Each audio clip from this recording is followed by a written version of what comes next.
चाहिए ऊर्जा के लिए और भोजन की जरूरत हमें है शरीर को चलाने के लिए। तो आपने भोजन किया, भोजन करने के बाद सारा का सारा भोजन इकट्ठा होता है पेट में एक छोटे से स्थान पर, उसको हम कहते हैं जठर।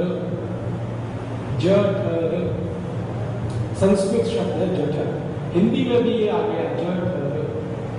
अंग्रेजी में इसको कहते हैं एपिगैस्ट्रियम, और इसका एक और नाम है हिंदी में आमाशय। जठर, आमाशय, एपिगैस्ट्रियम ये एक स्थान है हमारे पेट में है। हमारी नाभि जहां होती है उसके लेफ्ट साइड बाईं तरफ छोटा स्थान, ये इतना स्थान है कि यहाँ पर 350 से 400 ग्राम तक ही भोजन आ जाए, इससे ज्यादा ना आए, कैपेसिटी नहीं, छोटा ही, ज्यादा बड़ा नहीं। तो ये जो स्थान है जठर, इसमें सारा भोजन इकट्ठा होता है, जो भी आप खाते हैं, जो भी आप पीते हैं, सब कुछ जठर में आता है। और जठर की एक व्यवस्था है कि जठर नाम के स्थान पर अग्नि प्रदीप्त होती है इस भोजन को पचाने के लिए, उसी को कहते हैं जठर अग्नि। मिला के बोल देते हैं जठराग्नि, आपने सुना होगा शब्द। तो जठर एक स्थान है, वहां पर अग्नि है, उसको कहते हैं जठर अग्नि। ये अग्नि प्रज्वलित होती है तो भोजन पचता है, भोजन का पाचन होता है। और शरीर की व्यवस्था ऐसी है कि जैसे ही आप भोजन करेंगे अग्नि तुरंत प्रज्वलित हो जाएगी। व्यवस्था इतनी ऑटोमेटिक है, ऐसा है, एकदम सेकंड्स के क्षणों में अग्नि प्रज्वलित हो जाएगी।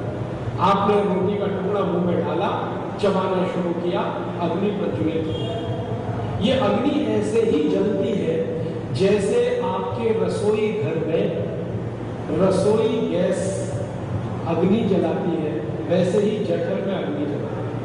रसोई गैस की थोड़ी देर में कल्पना है, आपने बर्नर ऑन किया, तीली लगा दिया, एकदम अग्नि जल गई।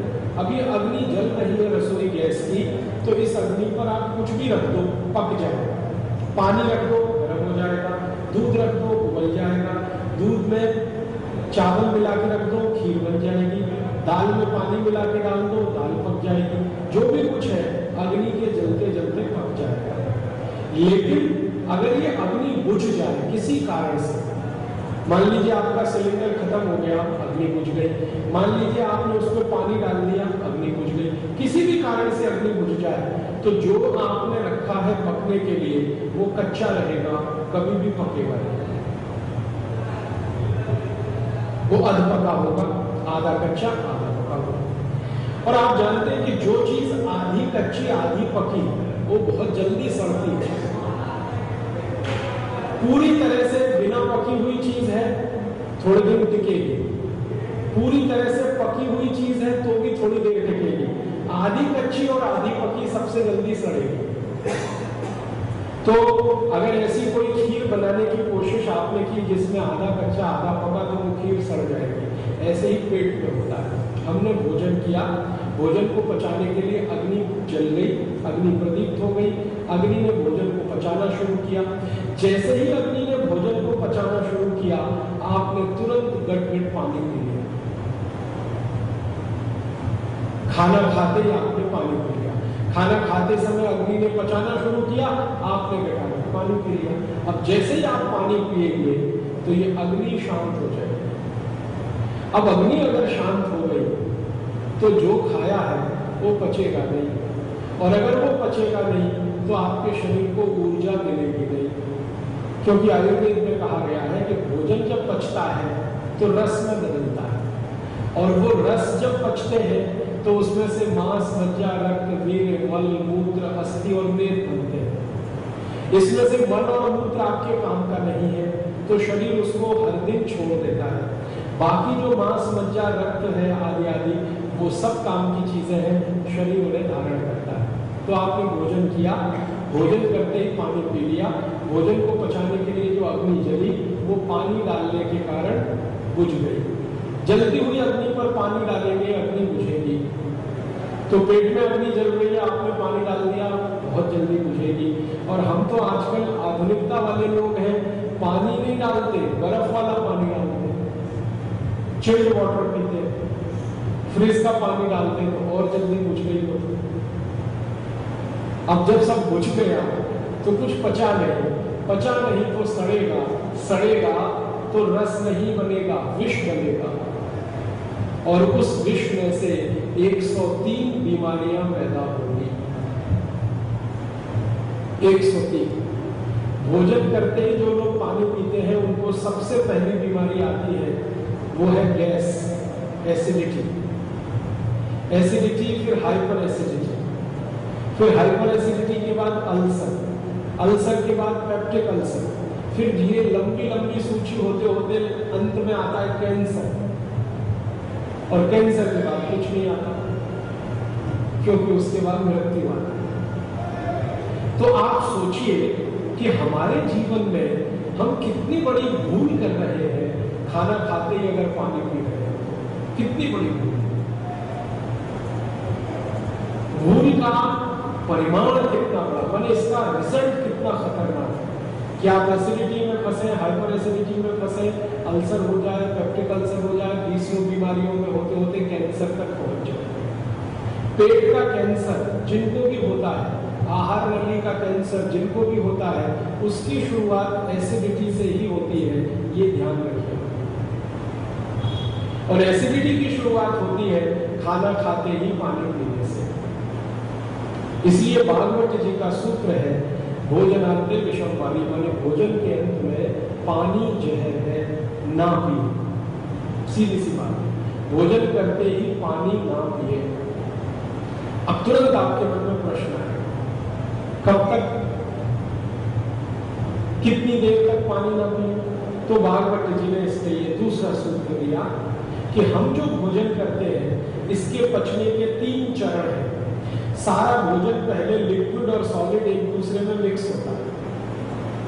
जो पतला खाया लिक्विड, जो ठोस खाया एक दूसरे में मिक्स होता है, और वो पेस्ट जैसा होता है, पेस्ट।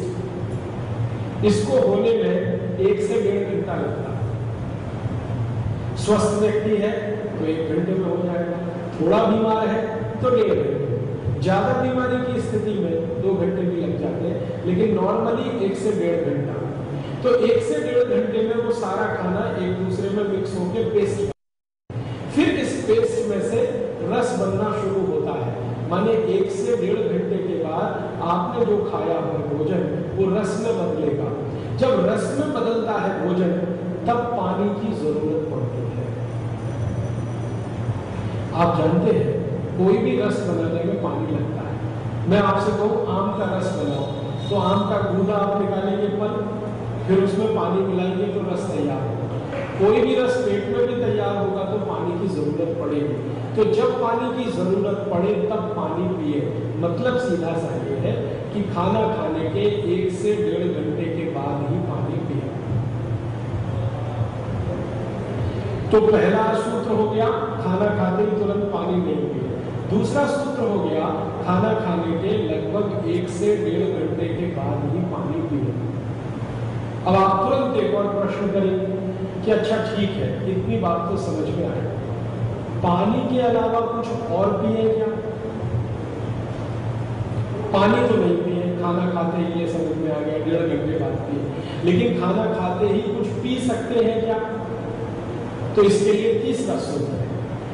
तीसरा सूत्र ये है कि भोजन करने के बाद अगर आप कुछ पीना चाहते हैं तो 3 द्रव पदार्थ पिए।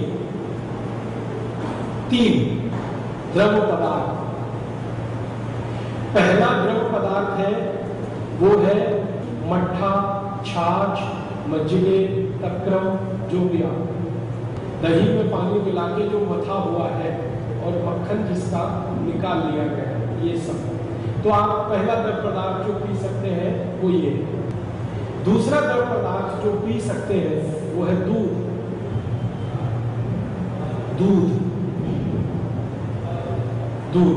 और तीसरा द्रव पदार्थ जो हम पी सकते हैं खाने के तुरंत बाद वो है फल के रस, फलों के रस, जूस। फिर से दोहराता हूं इस सूत्र को, भोजन के तुरंत बाद पानी नहीं पीना है, पहला सूत्र। पानी पीना है तो 1 से 1.5 घंटे के बाद पीना है, दूसरा सूत्र। तीसरा सूत्र है कि कुछ भी पीना है भोजन के बाद तो या तो लस्सी, मट्ठा, छाछ, मज्जिगे, तक्रम, या तो दूध या तो जूस।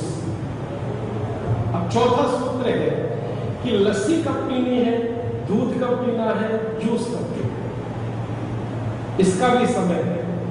हर समय लस्सी नहीं पी सकते और हर समय दूध भी नहीं पी सकते और हर समय जूस भी नहीं पी सकते। तो आयुर्वेद में भागवत जी ने कहा, उनके शास्त्र में अष्टांग हृदय में, कि मट्ठा पीने का, छाछ पीने का, तक्रम पीने का समय है दोपहर का।